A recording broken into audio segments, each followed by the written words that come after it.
Hey, it's me, MLB. Here is part 4 of Phantasm. Enjoy. Your heart ached as you stared into his crimson eyes, and then you had to look away. His confidence was something else. Bakugou! A voice called from the top of the stairs, the spiky red head appearing there, panting furiously. What happened? What's going on? Nothing, Bakugou grunted as he stood up. The red head looked at you. I'm so sorry, he called to you. Bakugou, help her up, he commanded his blonde friend. Bakugou clicked his tongue in his cheek and thrust a hand out to you, while placing his other hand on the back of his neck and averting his eyes. Not wanting to waste the opportunity to hold Bakugou's hand, you took it, and he pulled you up at the same time that Kirishima had gotten down the stairs to where you both were.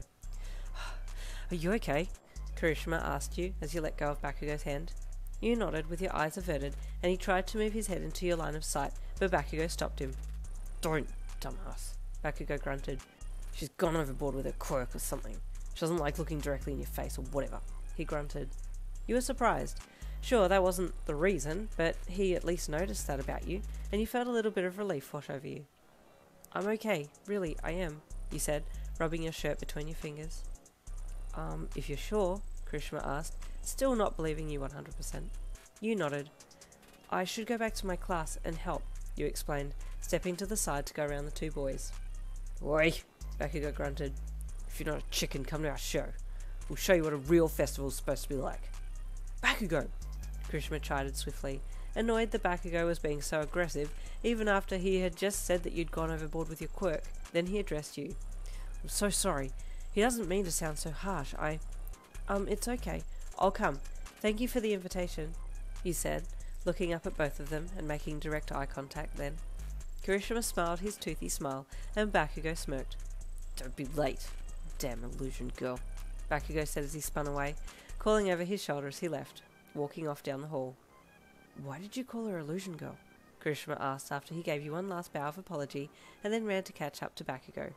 He obviously hadn't figured out what had happened. You headed back up the stairs to your class's level and walked back in. Most of the class members were concerned about you, as they had heard the commotion, but by the time they had come to investigate, you and Bakugou had already shot through, and they didn't know how far you had run. After assuring them that you were fine, you helped patch things up and prepared to do a few more sessions before heading to Class 1A's show. You were looking forward to it. It was later now, and you were heading over to the hall for the show. Those who had seen it earlier had said it was amazing, so you were keen to get involved. Having been invited by your crush also helped.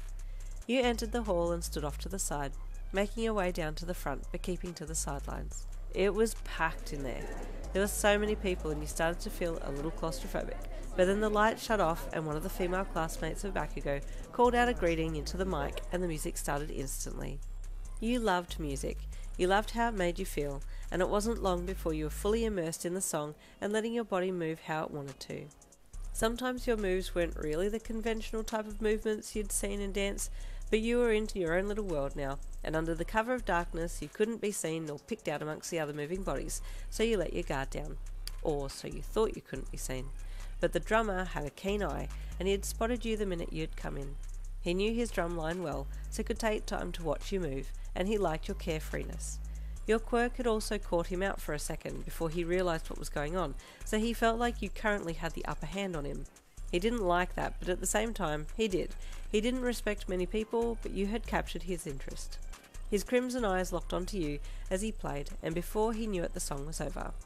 While everyone was on stage bowing after their performance, Bakugou had gotten up, shoved his hands into his pockets, and gremlin marched off the side of the stage and off down the steps. His classmates thought he was just being avoidant, like he usually was, but he had been thinking while playing, and wanted to see if he could beat you at your own game. Oi, he grunted as he approached you suddenly in the crowd. You looked up at him and masked as best you could so that he thought that you had recovered from your quirk overuse, as he called it.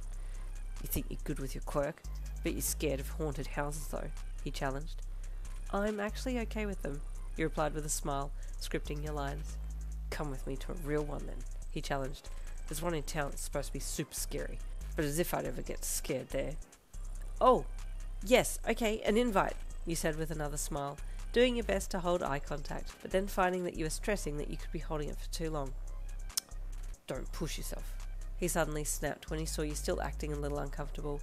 Rest, idiot. And with that he turned and stalked away. I'll get your number later, illusion girl, he called back over his shoulder. Go to recovery, girl, for now.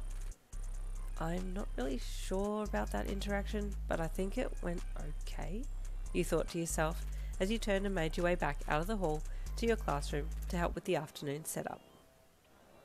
And there is the end of part 4, but I will be doing a little skippity-scoo to their little date at the haunted house in town, and we'll be posting that up tomorrow, so I'll see you then for that part.